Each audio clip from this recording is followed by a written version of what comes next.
Welcome to Washington Hospital Today, the program dedicated to sharing timely information about the community hospital that's been taking care of Washington Township Healthcare District residents since it opened in 1958.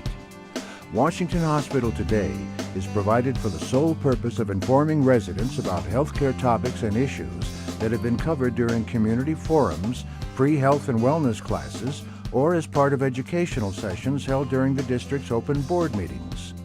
This program is one more way that Washington Hospital helps empower you, the residents of the district, by providing information needed to make informed decisions about your health.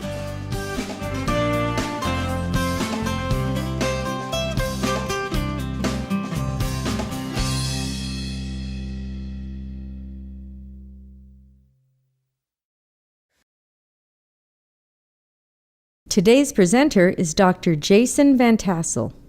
Dr. Jason Van Tassel is a San Diego native and attended San Diego State University, graduating with honors with a Bachelor of Science in Biology. Dr. Van Tassel attended Georgetown University School of Medicine, located in Washington, D.C.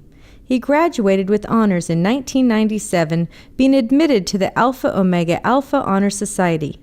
He was then accepted into the Head and Neck Surgery Residency program at the University of Arkansas for Medical Sciences. Upon completion of his residency, he joined the faculty at the University of California, Irvine in the Department of Facial, Plastic, and Reconstructive Surgery, completing a fellowship in 2003. He is currently board certified in ear, nose, and throat and facial, plastic, and reconstructive surgery. Dr. Van Tassel practices medicine at Washington Township Medical Foundation in Fremont. Good afternoon. So today I'm going to be discussing some new treatment options for the treatment of chronic sinusitis. Many of you may have suffered from sinusitis at some point in your life. It's a very common affliction. Therapy's changed quite a bit in the last 40 years. We do things quite a bit differently than we used to, and so we're going to be discussing some of the things that we see now that we didn't used to see, and discuss some of the treatment options that we have, including specifically the possibility of doing what's called a balloon sinuplasty, where the sinus just gets dilated surgically, that can even be done in the office. Across the street, and I've been there for about 7.5 years and see patients 5 days a week. So if any of you would like to make an appointment going forward, I'm certainly available for sinus and other issues as well.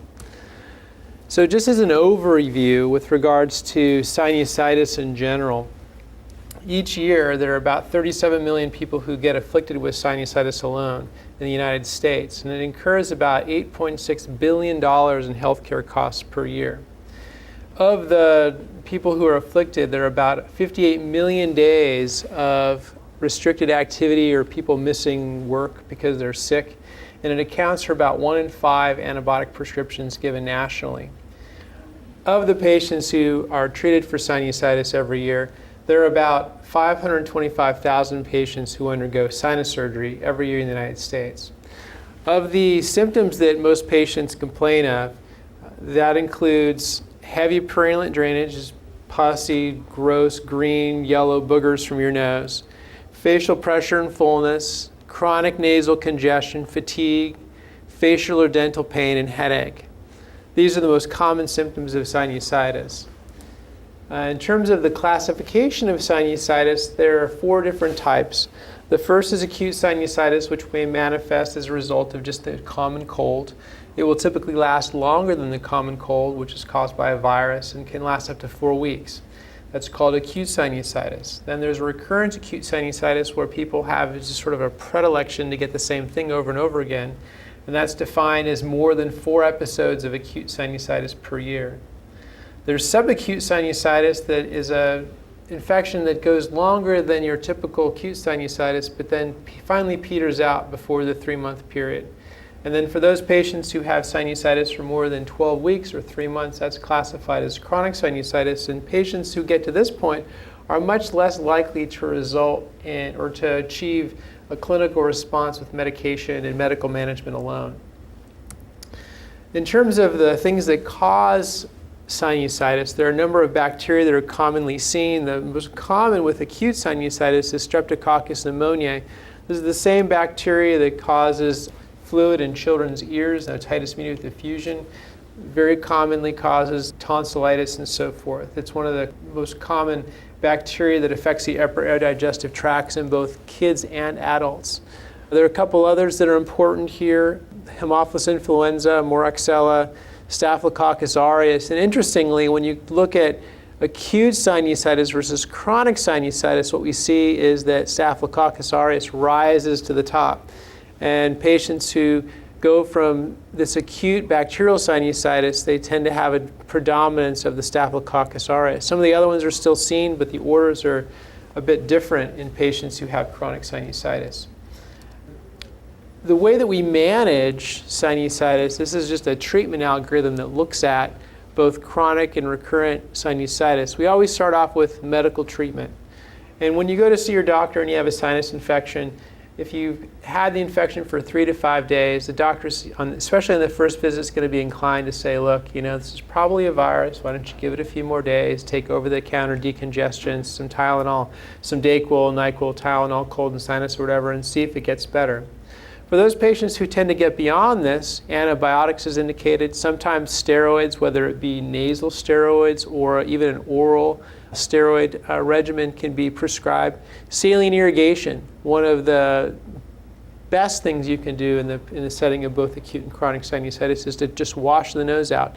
And then allergy management. For those patients who get better, we just continue on with these lifestyle management issues, allergy management, continuing to irrigate the nose with saline and potentially a nasal steroid spray if you have allergies or other issues. For those who don't improve, typically we'll end up seeing an ENT, that's what I am. And then when you come to see me in my office, we'll do a more comprehensive evaluation. Sometimes if you've had one course of antibiotics, it's fairly brief, we may treat you with an extended course. If you haven't had oral steroids before, we'll give you some oral steroids. But ultimately, most patients that have chronic sinus end up getting some sort of an imaging study, like a CT scan of the sinuses. I'll show you a lot of those during this talk. So once maximal medical management has been reached, we've optimized all the antibiotics, the steroids, the allergy management, and we've given people antibiotics. If you improve, we just send you out the door and no surgery. But if there's no improvement, then we raise the question as to whether or not patients might want to undergo surgery. And that can include the possibility of formal functional endoscopic sinus surgery or balloon sinuplasty, which can be done either in the operating room or in the office. Okay? This just sort of summarizes the treatment of sinusitis in terms of the medical therapy.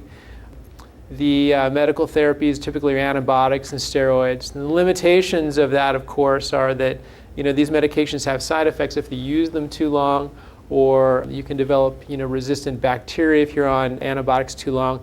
And in some cases, there's some underlying anatomy which sort of predisposes some people to have sinusitis that's not addressed by medical management. And that can only be fixed by surgery, whether it be by office sinus dilation or formal intraoperative sinus surgery. As far as the sinus dilation or balloon sinuplasty, this is ideal for patients that have sort of mild to moderate and even in some cases severe chronic sinusitis, but don't want to undergo the expense or the invasiveness of formal sinus surgery. The limitations, of course, is it might not be able to treat some complex types of diseases such as nasal polyposis, or there are some cases that the sinusitis is just too severe to treat with just office dilation alone. And then the formal sinus surgery is for patients who fail medical management, have more complex sinus disease, that more than what is perceived to be beneficial if treated with just the balloons alone. And this is kind of an evolving thing, because at one point we thought that we can only treat the mildest of sinus disease with the balloons in the office, and then we sort of looked at the studies and looked at the data and looked at what we're able to do with it. I think what we're finding is that the indications for balloon sinuplasty, whether done in the operating room or in the clinic, are becoming broader, and we're able to treat more severe forms of sinusitis. Disadvantage, of course, of sinus surgery is that it requires general anesthesia. It has a slightly longer recovery. We're talking about days here. We're not talking about weeks. both the office sinus dilation and the formal sinus surgery that's done in the operating room have a very rapid recovery rate. So in terms of the anatomy of the sinuses, this is what we're talking about here. The sinuses there's 4 sets. There's the frontal sinuses, which are in your forehead. And there's the ethmoid sinuses, which sit between your eyes, and the maxillary sinuses, which are in your cheeks. And these are the sinuses that are most often affected. They typically will manifest, if you have chronic sinusitis, as having facial pressure, congestion. This is the lowest sinus, and so it tends to accumulate the most junk. Patients that have ethmoid sinusitis tend to complain of, pain between the eyes and just pressure, sometimes even behind the eyes. And then the frontal sinuses are in the forehead, and the pain tends to localize there. And then there's the sphenoid sinus in the way, way back. And these tend to give patients headaches sort of in the back of the head, but it can also radiate forward and sort of seem like an ethmoid sinusitis as well. If you look back, this is more of a historical perspective. From 1900 to 1980, we were operating on sinuses. So sinus surgery is not new.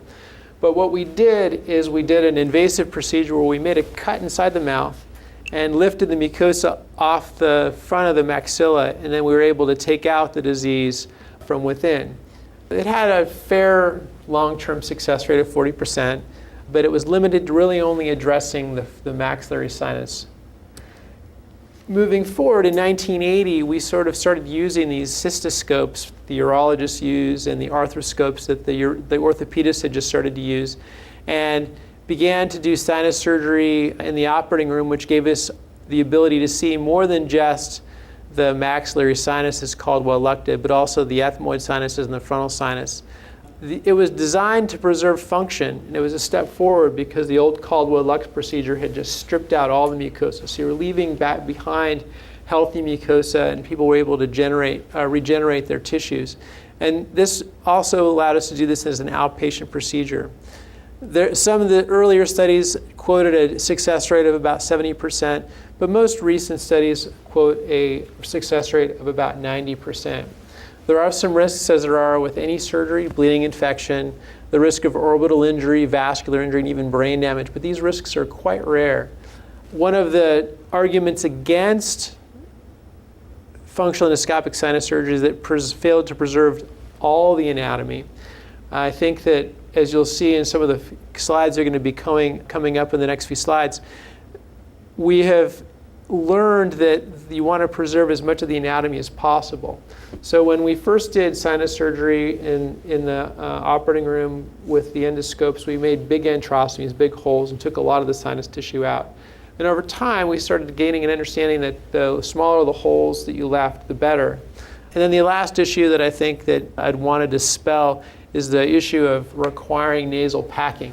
Most patients, even that come to see me today, have horrific stories. Oh, my Aunt Susie had sinus surgery, and they packed her nose for 3 days, and they pulled it out of her nose, and she bled like a stuck pig, and she passed out, and it was an awful mess.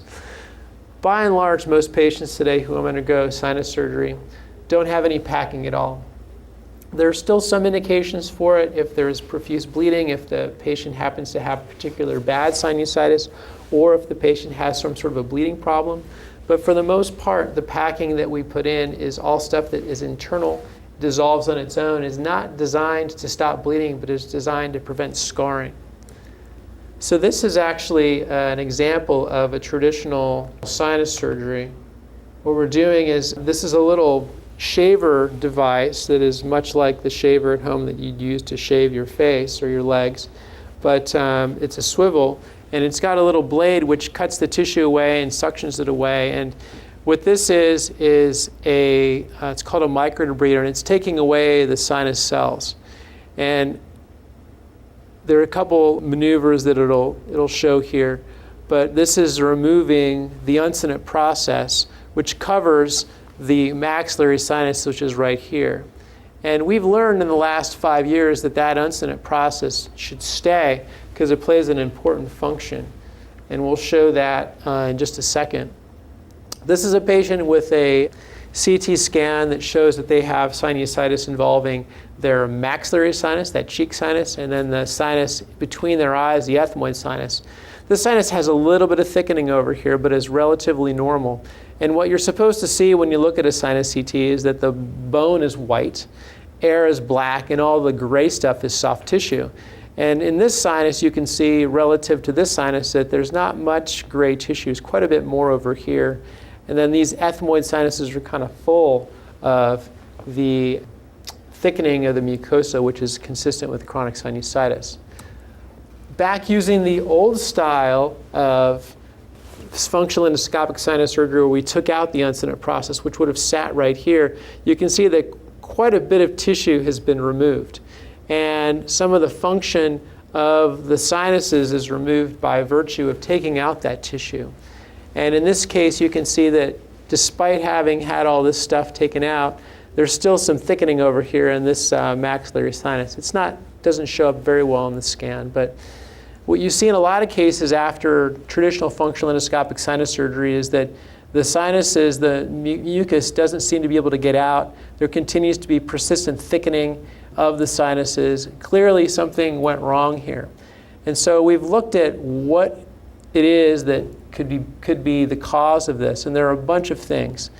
Does chronic sinusitis recur? Is it a technical error? Are they overventilated, overexposed? This concept of the mucociliary pathway and biofilm development. And these are all things I'm going to talk about in the next couple slides. So we recognize that there was an opportunity to do a lot to, fix the system and get patients better. And this is just a pathway looking at all the patients who probably have chronic sinusitis that decline annually and kind of just stay in this loop of being sick over and over again.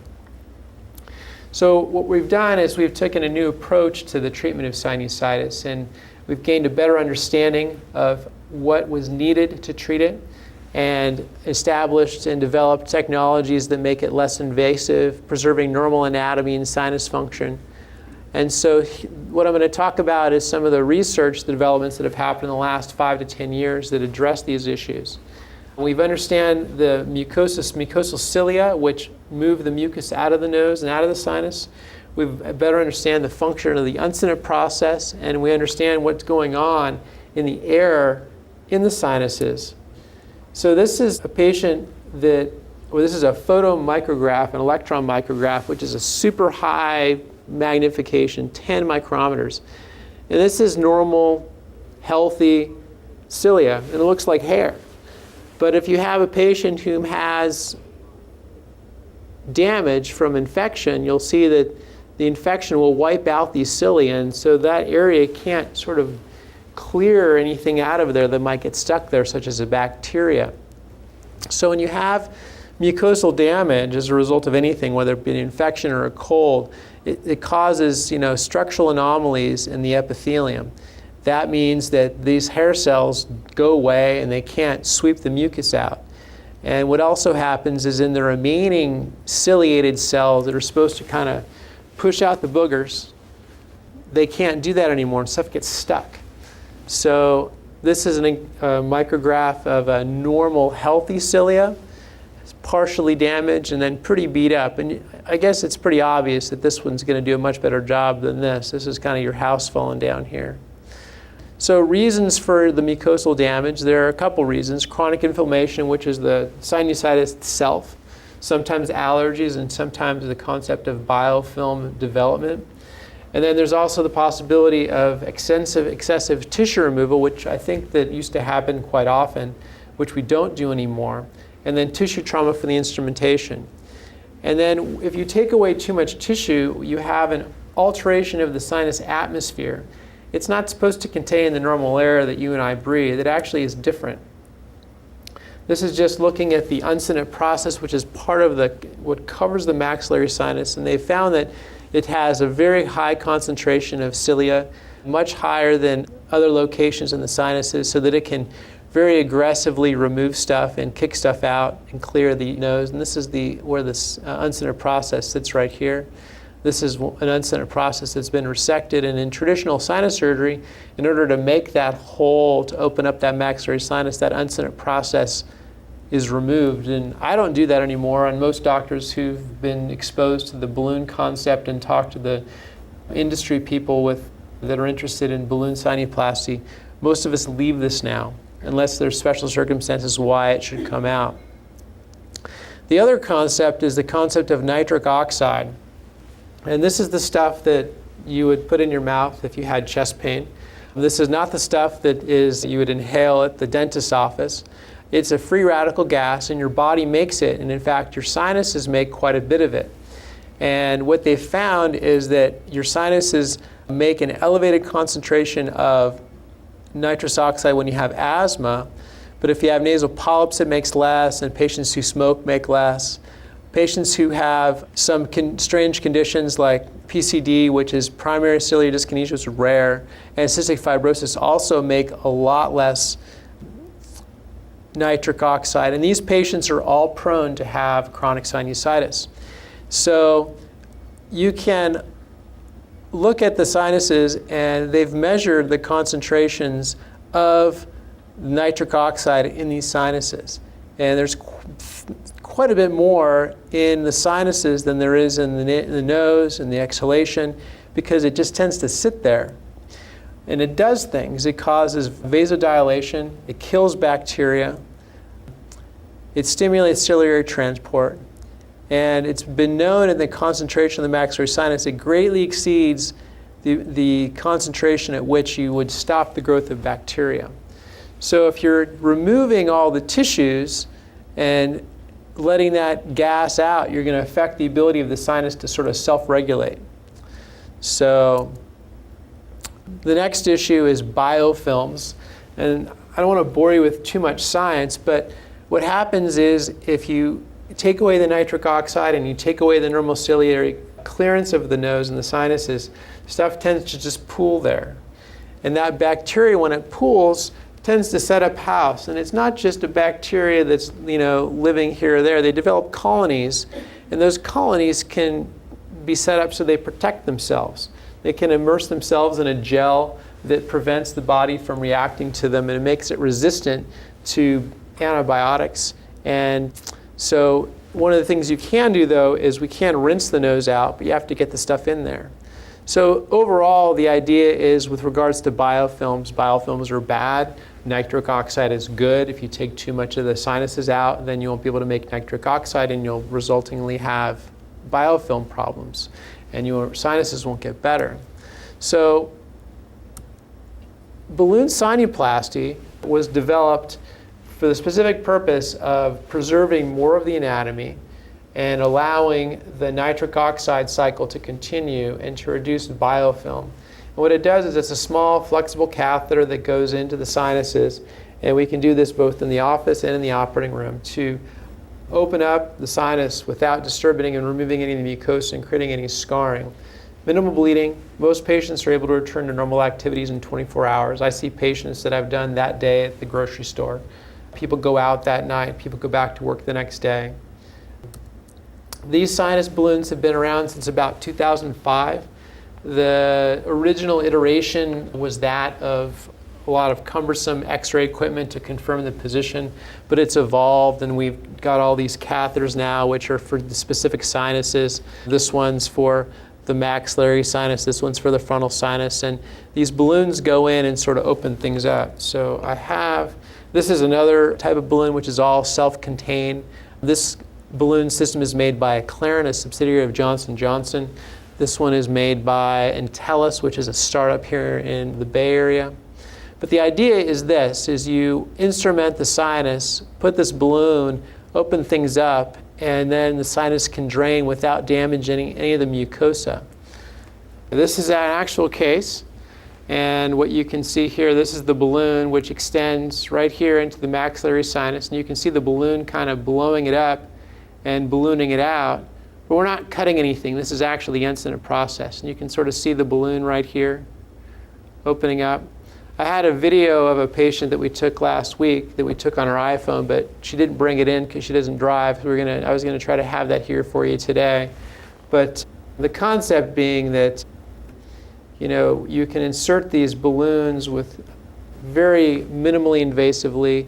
You can do an injection in the office of some lidocaine in someone's nose and dilate this balloon and open up the sinuses. This can be done for both patients who are newly being treated for sinusitis, and it can be even used in patients who've had previous sinus surgery for revision cases.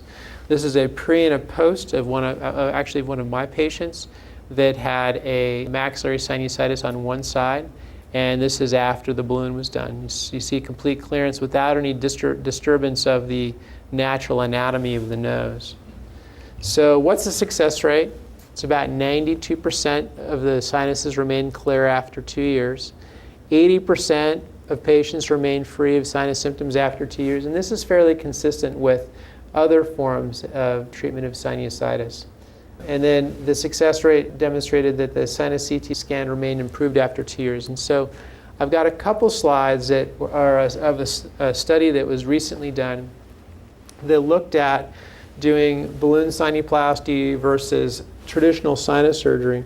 And what they found, as their metric that they used was this thing called a SNOT 20, which is a thing that patients fill out. It's a survey that basically determines how miserable they are from their sinuses. And at baseline, the patients who had balloon dilation are in the blue, and the patients that had controlled this regular sinus surgery are in yellow. And they are baseline, they are both pretty miserable compared to their postoperative states. And the patients that had balloon dilation versus the traditional FAST did about the same. So the patients, these are the pre-op patients that had the balloon and the post-op patients, and their SNOT scores went down, which is closer to no problem. And the same thing was over here. Now, where things start to diverge between the two is in terms of the postoperative nausea when you discharge them, whether you discharge them from the office or you discharge them from the surgery center. Patients that had traditional sinus surgery had a lot more nausea because there's more bleeding. Some of that blood gets in your stomach and it irritates things. There's less bleeding that's associated with balloon dilation.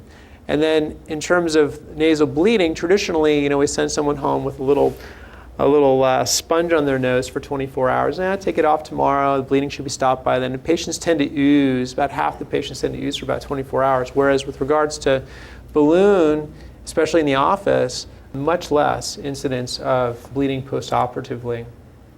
And then if you look at recovery times, how much pain medicine you need, how long you need to take your pain medicine, the recovery time is pretty remarkable. So it takes about 5 days to recover, which in my definition in the world means weaning off your prescription pain medicine and transitioning back to Advil or Tylenol. And for balloon sinuplasty, it's about 1.6 days versus 4.8 days. And this is from the remodel study. I think that in my experience with my patients in my practice, a little shorter, but this is a large study that was done by about 10 physicians across the country. The duration of the use of the pain medicine, 1 day for balloon, 2.5 days, almost 3 days for patients that had traditional sinus surgery. And then how many days did you take the over-the-counter medicines? Just a little bit longer for the traditional sinus surgery. So the conclusion that you can draw from this is the recovery time and the duration of taking your prescription narcotic pain medicine is far less, and the surgery overall is much faster in terms of your recovery.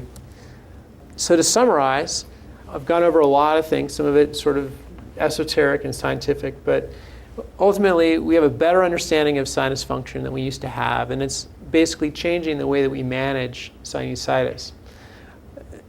Irrigation, especially with saline, and sometimes we'll put medications in that saline, is paramount in the management of patients with sinusitis, whether it's acute sinusitis, chronic sinusitis, patients who have not had surgery, patients who have had surgery, because it really helps to break stuff up, wash stuff out. The next thing is we've really learned to better optimize our patients' medical management. In terms of the sinus surgery, we're tending to do more less invasive procedures, and more of the anatomy is spared, leading to improved function. Balloons, which are new, are kind of replacing the traditional sinus surgery in some places, and where they're not replacing it, they're transforming it. So 5 years ago, I would still take out the uncinate process. Now I leave it. 5 years ago, I might have packed. Now I really don't pack. But in either case, I use a lot less packing and preserve a lot less anatomy. And then with regards to balloons, especially, you can do these procedures in the office, which lead to less pain, faster recovery, and decreased expense both for the patient. There's no cost of the anesthesia. There's no cost of the surgery center or the hospitalization. You go home the same day from the office. There's less expense for the patient. There's less expense for the health system as well overall. So with that, that is it. Thank you.